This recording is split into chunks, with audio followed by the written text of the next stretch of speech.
आज से लगभग 1500 साल पहले अरब में अलग अलग कबीले जमीन और पानी के लिए लगातार एक दूसरे से लड़ते रहते थे। पूरे इलाके पर कब्जा करने के लिए सासनिद एम्पायर का एम्परर किस्रा सभी कबीलों के राजाओं से कहता है कि वो अपनी बेटियों को उसकी कॉन्क्यूबाइंस बनने के लिए उसके हवाले कर दें। जो भी उसका हुक्म मानने से इनकार करेगा उसका शिकार किया जाएगा। रेगिस्तान की जलती धूप में हंसला दूर कुछ घुड़सवारों को भागते हुए देखता है। तभी उसे जमीन पर पड़ा हुआ बहुत कमजोर किंग नोमान मिलता है। हंसला उसे थोड़ा पानी पिलाता है, जिसके बदले नोमान उसे अपने सोने का खंजर देता है। वो वादा करता है कि एक गुफा में छुपा ढेर सारा सोना भी उसे देगा। हंसला उस गुफा को देखने जाता है, लेकिन अचानक कोई पत्थर लेकर उस पर हमला कर देता है। हंसला आसानी से उस शख्स को गिरा देता है, लेकिन फिर उसे पता चलता है कि वो किंग नोमान की बेटी प्रिंसेस हिंद है। हिंद गुस्से में हंसला को थप्पड़ मार देती है। जब वो दोबारा हमला करने वाली होती है तब नोमान उसे रोक लेता है। हंसला समझ जाता है कि इन दोनों खतरनाक सासनिद सोल्जर्स से बचकर भाग रहे हैं, इसलिए वो वहाँ से निकलना चाहते हैं। लेकिन नोमान उसे अपना कुछ छुपा हुआ सोना दिखाता है और वादा करता है कि अगर हंसला उन दोनों को शयान कबीले के बस्ती तक पहुंचा दे तो वो सारा सोना उसे मिल जाएगा। कुछ देर सोचने के बाद हंसला मान जाता है। तीनों एक साथ सफर शुरू करते हैं, लेकिन जल्द ही सोल्जर्स उन्हें देख लेते हैं और उनका पीछा शुरू हो जाता है। दुश्मन बहुत करीब आ रहा होता है, इसलिए हंसला दोनों से कहता है घोड़ों से उतरकर रेत के टीलों की तरफ भागो। सोल्जर्स घोड़ों पर होते हैं, इसलिए टीलों के बीच उनकी रफ्तार काफी कम हो जाती है और तीनों उनसे कुछ दूर निकल जाते हैं। जब उन्हें शयान टेरिटरी दिखाई देती है, हंसला हिंद को अकेली एक घोड़े पर बिठाता है और घोड़े को जोर से मारता है ताकि वो पूरी रफ्तार से भागे। जैसे ही हिंद बस्ती में पहुंचती है, कुछ आदमी उससे चारों तरफ से घेर लेते हैं और उसे पकड़ लेते हैं। थोड़ी देर बाद नोमान भी वहां पहुंचता है, लेकिन उसे भी कैद कर लिया जाता है। हंसला बॉर्डर पार करने से पहले बताता है कि वो अमन के इरादे से यहाँ आया है, फिर भी वो लोग उसे पकड़कर हथियार नीचे रखने पर मजबूर कर देते हैं। असफ उनकी बेइज्जती करता है और कहता है कि ये लोग अपने साथ सोल्जर्स को उनके घर तक ले आए हैं। चीफ हानी उनसे ठीक से बात करना चाहता है, लेकिन तभी सोल्जर्स का कमांडर जलाबजीन वहां आ जाता है। वो हिंद को एम्परर के पास ले जाना चाहता है, लेकिन हानी कहता है कि हिंद और नोमान अब उसके मेहमान हैं। गुस्से में जलाबजीन बताता है कि नोमान अब राजा नहीं रहा, क्योंकि एम्परर उसकी जमीन पर कब्जा कर चुका है। इसीलिए नोमान और हिंद अब एम्पायर के सब्जेक्ट्स हैं और वो उनके साथ जो चाहे कर सकते हैं। भीड़ में खड़ा एक आदमी जलाबजीन की बेइज्जती करता है, जिस पर वो लोगों को धक्का देते हुए हिंद तक पहुंचता है और उसे घसीट कर ले जाने लगता है। वो उसे लात मारकर नीचे गिरा देता है। हिंद उसकी आंखों में रेत फेंक देती है, जिसके जवाब में जलाबजीन उसे मार देता है। ये देखकर लोग गुस्से में जलाबजीन को घेर लेते हैं। जलाबजीन अपना ब्लेड हिंद की गर्दन पर रख देता है। हानी उसे बताता है कि रेगिस्तान के राजा कभी भी अपनी बेटियों को किसी के हवाले नहीं करेंगे और उससे बस्ती से निकल जाने को कहता है। जलाबजीन चारों तरफ से घिरा होता है और उसके सोल्जर्स भी मदद के लिए आगे नहीं आते, इसलिए वो हिंद को छोड़कर वहाँ से चला जाता है। जब बस्ती की औरतें हिंद की मदद कर रही होती है, तभी हानी हंसला को डांटता है, क्योंकि ये पहली बार नहीं है जब वो बिना इजाजत बस्ती में घुसा हो। नुमान बताता है कि हंसला ने उनकी जान बचाई है। इस पर हानी कहता है कि हंसला को जिंदा छोड़ देना ही उसकी पेमेंट है और उसे बस्ती से निकाल देता है। दूसरी तरफ हिंद मदद कर रही औरतों पर गुस्सा करती है, जब तक वो उसे अकेला छोड़कर नहीं चली जाती। पर हिंद एक दीवार के पीछे छुपकर हानी और उसकी काउंसिल की मीटिंग सुनने लगती है। काउंसिल के लोग डरते हैं कि नोमान और हिंद को पनाह देने से वो एम्परर के दुश्मन बन जाएंगे, इसलिए वो दोनों को निकालना चाहते हैं, लेकिन हानी इनकार कर देता है। बस्ती के बाहर एक चरवाहा अपने जानवरों के बीच अचानक कुछ गिरता देखकर डर जाता है। वो चीज एक इंसान का दिल होती है। सोल्जर्स एक एक करके वहाँ काम करने वाले सभी लोगों को बेरहमी से मार रहे होते हैं। वो एक भेड़ को भी लटका देते हैं। इसके बाद जलाबजीन एक चरवाहे लड़के से कहता है कि उसे एक पैगाम पहुँचाना होगा और फिर उसकी गर्दन पर जलता हुआ निशान बना देता है। उसी रात मजदूरों के घर को आग लगा दी जाती है। शयान के लोग आग बुझाने के लिए दौड़ते हैं और ज्यादातर जानवरों को बचा लेते हैं, लेकिन हानी को शक होता है कि ये कोई हादसा नहीं था। बस्ती में हिंद सबको इस हादसे के लिए जिम्मेदार ठहराते सुनती है। लोग उसे मनूस कह रहे होते हैं। एक हीलर जख्मी मजदूरों का इलाज कर रही होती है और उसे सोल्जर्स के जुल्म का एक विजन दिखाई देता है। हीलर की नजरों से हिंद को लगता है कि वो भी जिम्मेदार समझ रही है, इसलिए हिंद एक फैसला करती है। अगली सुबह वो घोड़ा लेकर बस्ती छोड़ देती है। दूर से एक सोल्जर उसे देख लेता है और तुरंत एक कर्ज इस्तेमाल करता है। हिंद का घोड़ा जब रेत के टीले पर चढ़ता है तो अचानक लड़खड़ाकर गिर जाता है और हिंद भी नीचे गिर जाती है। हिंद और घोड़ा दोनों टीले से लुढ़कते हुए नीचे आते हैं और एक पेड़ के पास गिर जाते हैं, जहां हंसला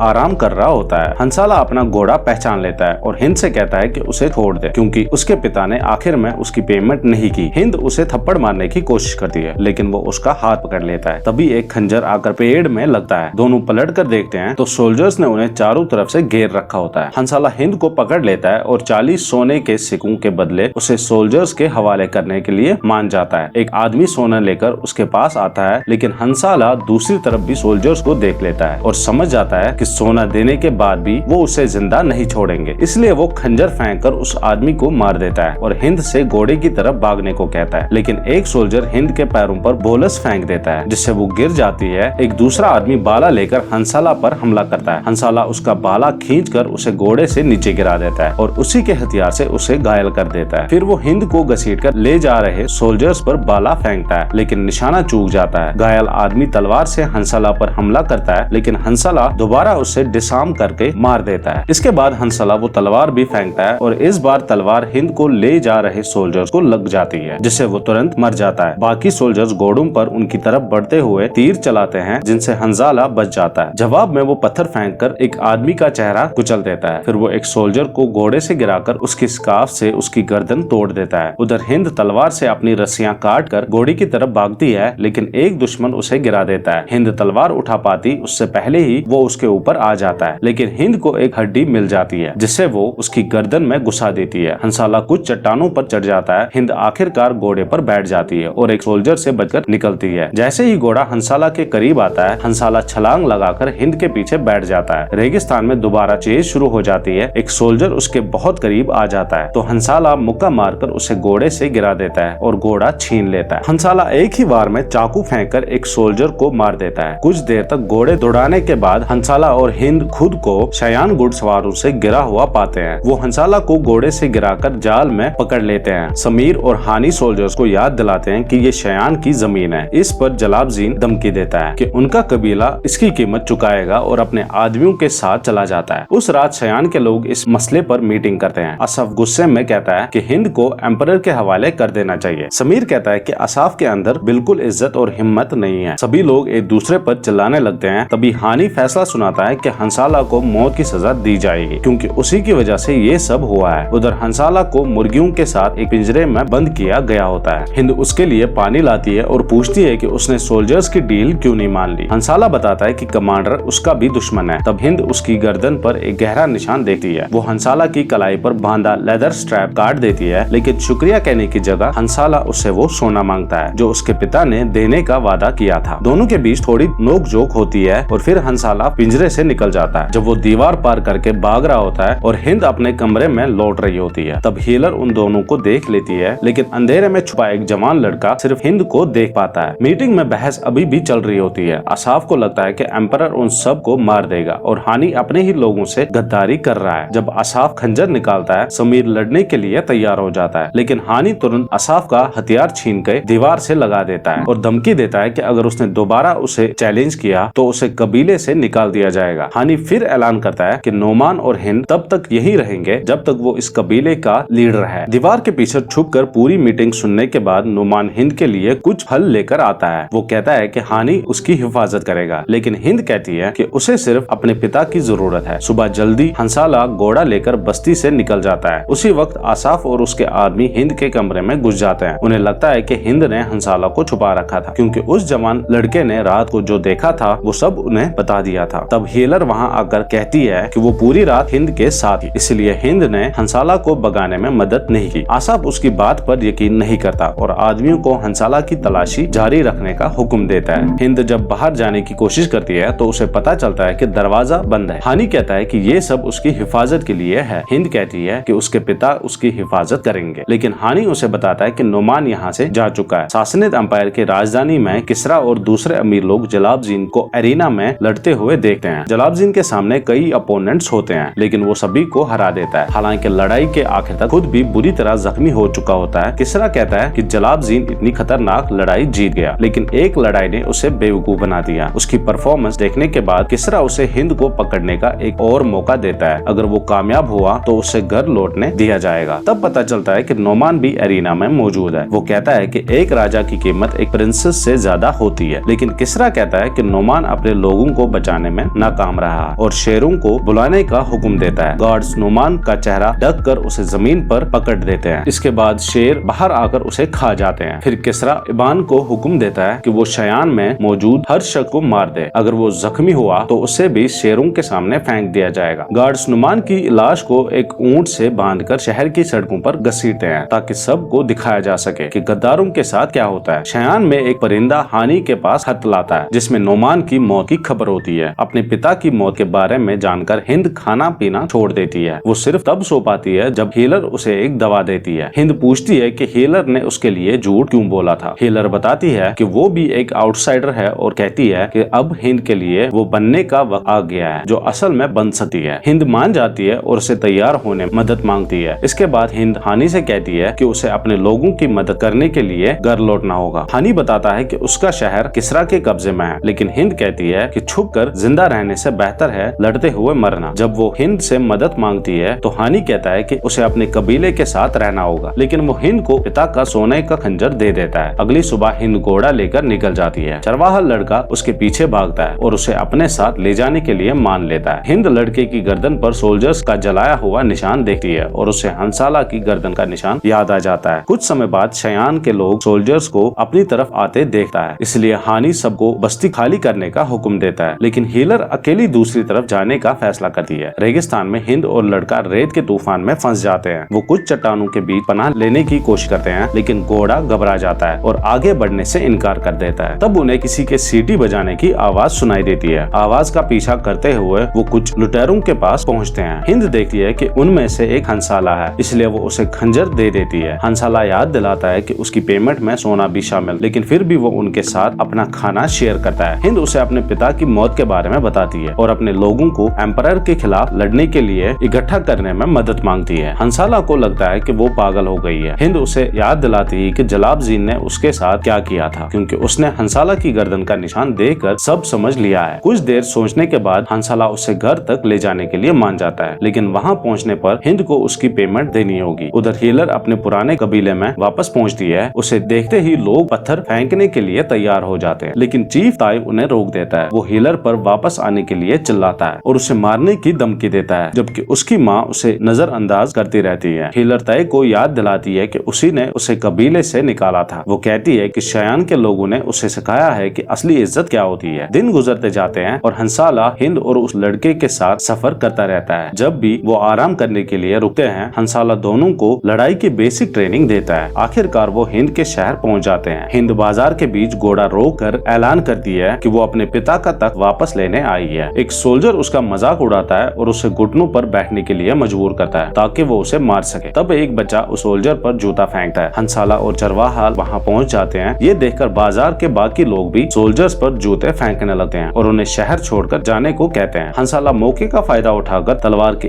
एक ही वार से उस सोल्जर को मार देता है। इससे शहर के लोगों में भी हिम्मत आ जाती है और वो सोल्जर्स के खिलाफ लड़ना शुरू कर देते हैं। सभी लोग महल की तरफ भागते हैं और दरवाजा पीटते हुए आजादी की मांग करते हैं। हिंद जब अपना घर ढूंढने जाती है तो देखती है कि उसे तबाह कर दिया गया है, लेकिन उनका पवित्र पेड़ अभी भी वहाँ होता है। हिंद अपने पिता की याद में एक फल जमीन में दबाकर उन्हें आखिरी अलविदा कहती है। हंसाला को एक संदूक मिलता है। वो ताला तोड़ता है और अंदर नुमान का वादा किया हुआ सारा सोना पाता है, लेकिन संदूक में अपना चेहरा देखकर वो दोबारा सोचने लगता है। तब हानि अपने कुछ आदमियों के साथ वहाँ पहुँचता है। वो बताता है कि उसे अपने लोगों को एक महफूज जगह पहुँचा दिया है और अब वो हिंद के साथ मिलकर लड़ने के लिए तैयार है। हिंद उसे मना करने की कोशिश करती है क्योंकि उसे नहीं लगता कि वो ये जंग जीत सकती है, लेकिन हानि उसे दिखाता है कि उसके अपने लोग भी लड़ने के लिए तैयार हैं। सभी लोग मिलकर अल हिरा के मकबरों की तरफ जाते हैं जहां वो बड़ी जंग की तैयारी शुरू करते हैं। हिंद हीलर को दोबारा देखकर हैरान हो जाती है, जो अपने कबीले के लोगों को भी साथ लाई थी। तय नुमान के बारे में पूछता है। जब उसे पता चलता है कि सोल्जर्स ने नुमान की लाश के साथ क्या किया तो वो भी एम्परर के खिलाफ जंग में शामिल होने का फैसला करता है। तभी पास में एक बहुत बड़ी फौज दिखाई देती है। चीफ को यकीन नहीं होता है कि ताई हिंद और हानि के कबीलों के साथ मिलकर लड़ने के लिए मान गया है। हिंद को याद आता है कि चीफ ने पहले उसकी मदद करने से इनकार कर दिया था। अब चीफ अपनी फौज के साथ उनका साथ देना चाहता है, लेकिन वो लीडर भी खुद बनना चाहता है। इसलिए वो हिंद की स्ट्रेटजी में कई गलतियां निकालता है, लेकिन हिंद के पास ओसिस के करीब जंग लड़ने का एक प्लान होता है, जिसे सुनकर सभी लोग उसके सपोर्ट में नारे लगाते हैं। इसलिए बैन लीडर बनने की जगह एडवाइजर के तौर पर उनके साथ जुड़ने के लिए मान जाता है। सभी कबीले कई दिनों तक एक साथ सफर करते रहते हैं, जबकि सोल्जर्स पूरे रेगिस्तान में लोगों को डरा रहे होते हैं। एक दोपहर हिंद हंसाला को ढूंढ लेती है, जिसने खंजर और सोना अपने पास रखा हुआ है। वो उसे आने वाली जंग के बारे में बताती है, लेकिन हंसाला कहता है इज्जत और उसूल सिर्फ बेवकूफों के लिए होते हैं। हिंद पूछती है कि क्या वो अपने घर लौट रहा है। हंसाला कहते हैं कि उसका कोई घर नहीं है और अकेले वहाँ से चला जाता है। कुछ देर बाद हंसाला अपने परिवार की कब्रों पर पहुँचता है और अपना नेकलेस वहाँ निशानी के तौर पर छोड़ देता है। तब उसे आसमान में एक परिंदा दिखाई देता है। वो टीले के ऊपर चढ़कर देखता है कि सोल्जर्स की बहुत बड़ी फौज रेगिस्तान में आगे बढ़ रही है। आखिरकार हिंद का ग्रुप उस ओसिस तक पहुँचता है जहाँ बस्ती खाली करने के बाद शयान के लोग छुपे हुए हैं। असफ उन्हें हमलावर समझकर अपने आदमियों को जमीन बचाने के लिए भेज देता है। इसलिए हानि को लड़ाई के बीच जाकर समझाना पड़ता है कि दूसरे कबीले अब उनके दुश्मन नहीं है बल्कि साथ हैं। गुस्से में आसाफ कहता है कि ये सब लोग सिर्फ मरने के लिए यहाँ आए हैं। तभी हीलर तालाब से पानी लेकर आती है ताकि सब लोग दोस्तों की तरह एक साथ पानी पी सके। सफर से थके हुए आदमी तालाब की तरफ भागते हैं और खुद को तरोताजा करते हैं। आसाफ अब भी गुस्से में होता है और हानि पर अपने लोगों को छोड़कर जाने का इल्जाम लगाता है, लेकिन हानि नहीं चाहता कि बड़ी जंग से पहले उनके बीच दुश्मनी रहे। कुछ देर सोचने के बाद आसाफ उसे हाथ मिला लेता है। उसी रात हानि देखता है कि उसका टेंट खुला हुआ है। वो अपना खाना चेक करता है और उसे पता चलता है कि किसी ने उसमें जहर मिलाने की कोशिश की है। हानि हिंद को बताने के लिए भागता है, लेकिन तभी बाहर से चिल्लाने की आवाजें आती है। आसाफ और उसके आदमी सासनिद एम्पायर के सामने सरेंडर करने के लिए जा रहे होते हैं। उन्हें लगता है कि इंफॉर्मेशन देने के बदले उनकी जान बख्श दी जाएगी। हिंद समझ जाती है उन्होंने अपनी एक इम्पोर्टेंट प्रोटेक्शन खो दी है, लेकिन जहर वाली बात से उसे एक नया आइडिया मिलता है। अगली सुबह सभी कबीले जमीन में छोटी और पतली नहरें खोदते हैं जिससे उनके पास पीने का पानी बना रहे। इसके बाद वो ओसिस के तालाब में जहर मिला देते हैं। उधर जलाबजीन और उसके सोल्जर्स रेगिस्तान में सफर कर रहे होते हैं। पानी न मिलने की वजह से हर गुजरते दिन के साथ उनकी रफ्तार कम होती जा रही होती है। तभी जलाबजीन हंसाला को तस्मूरी कबीले के साथ आते देखकर हैरान हो जाता है। कुछ देर बाद हंसाला और उसके ग्रुप ओसिस पहुंचते हैं। हानि तस्मूरी लोगों को अपनी जमीन पर देखकर गुस्सा होता है क्योंकि उनकी रेपुटेशन बहुत खराब होती है, लेकिन हंसाला समझता है कि वो दुश्मन का सारा खजाना लेने के बदले इस जंग में उनकी मदद करने के लिए मान गए हैं। तस्मूरी चीफ यजीद जब देखता है कि ये वो बड़ी फौज नहीं है जिसका हंसाला ने वादा किया था तो वो भड़क जाता है। दूसरे चीफ को देखकर उसका गुस्सा और बढ़ जाता है क्योंकि उनके बीच पहले से दुश्मनी होती है। मामला बिगड़ने से पहले उनके आदमियों को अलग अलग करना पड़ता है। यजीद उन्हें यहाँ से चले जाने की सलाह देता है क्योंकि उसने जलाबजीन की फौज देखी है और वो बहुत बड़ी है। हिंद अपना प्लान बताती है कि वो दुश्मन के पास मौजूद पानी के इकलौते सोर्स में जहर मिलाएंगी। वो ये भी बताती है कि बान दुश्मनों की फौज के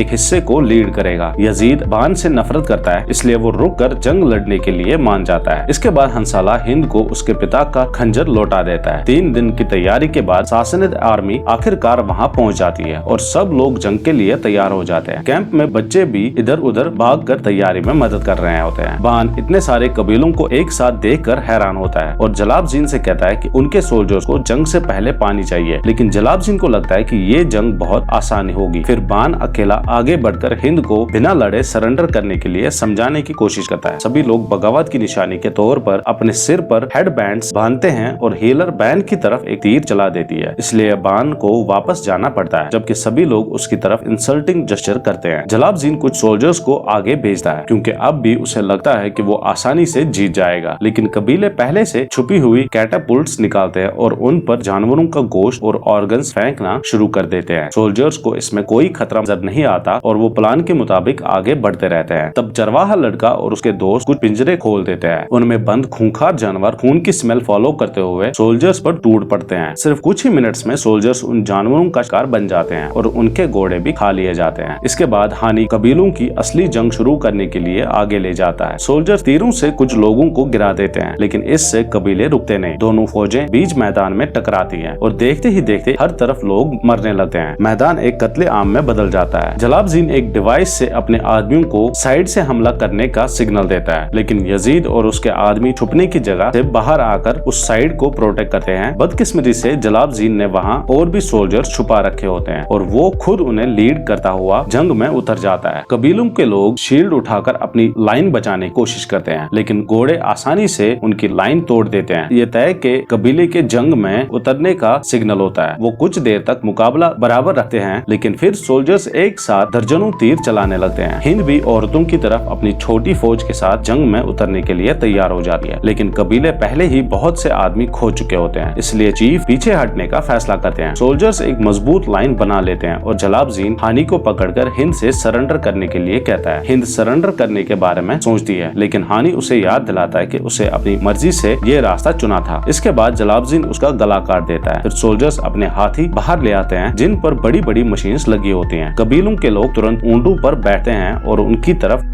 और उनकी आंखों पर पट्टी बांध देते हैं ताकि हथियार को देखकर वो डर न जाएं। सोल्जर्स तीर चला पाते हैं उससे पहले कबीले उन पर तीर बरसा देते हैं। वो कुछ राइडर्स को मार देते हैं और फिर हाथियों से पैरों पर वार करना शुरू करते हैं, लेकिन हाथी बहुत ज्यादा होते हैं और कुछ कबीले के लोग उनके बारी पैरों के नीचे कुचले जाते हैं। कबीलों को दोबारा पीछे हटना पड़ता है। जाते वक्त वो जमीन में कांटों वाले गड्ढे खोल देते हैं जिसमें कुछ और दुश्मन गिर जाते हैं। जलालुद्दीन इसे अपनी जीत समझता है और अपने आदमियों को कैंप पर कब्जा करने का हुक्म देता है। सोल्जर्स ओसिस की तरफ दौड़ते हैं। पानी देखकर वो बहुत खुश होते हैं और तुरंत उसे पीना शुरू कर देते हैं, लेकिन कुछ ही देर में उनकी तबीयत खराब होने लगती है और कई सोल्जर्स जमीन पर गिरकर मर जाते हैं। शुरू से हिंद का यही प्लान था, पहले जंग में उनकी संख्या कम करना, फिर उनकी सिक्योरिटी कमजोर करके उन्हें जीत का झूठा भरोसा देना और आखिर में जहर से उन्हें खत्म कर देना। एक सोल्जर सच समझकर अपने साथियों को वॉर करने की कोशिश करता है, लेकिन यजीद उसकी गर्दन में तीर मारकर उसे चुप कर देता है। जहर से बचने वाला हर सोल्जर तीरों का शिकार बन जाता है। जलालुद्दीन को जल्दी ही पता चलता है कि वो अकेला रह गया है। हंसाला मौके का फायदा उठाकर उसे 1-on-1 फाइट के लिए चैलेंज करता है। हंसाला एक चेन को हथियार की तरह इस्तेमाल करता है, लेकिन जलालुद्दीन उस पर भारी पड़ता है और उसी चेन से हंसाला का गला घोंटने लगता है। हंसाला एक तेज लात मारकर जलालुद्दीन को नीचे गिरा देता है और चेन दोबारा अपने हाथ में लेकर उसका गला घोंटने लगता है, लेकिन जलालुद्दीन को रेत पर भाले का एक टूटा हुआ टुकड़ा मिलता है जिसे वो हंसाला के शरीर पर गहरा वार कर देता है। फिर वो हंसाला के ऊपर बैठकर उसे मारने वाला होता है, लेकिन हंसाला की गर्दन का निशान देखकर अचानक रुक जाता है। जलालुद्दीन हैरानी में पीछे हट जाता है, जिससे हिंद को हमला करने का मौका मिलता है। वो घोड़ा दौड़ाते हुए जलालुद्दीन के पास गुजरती है और तलवार के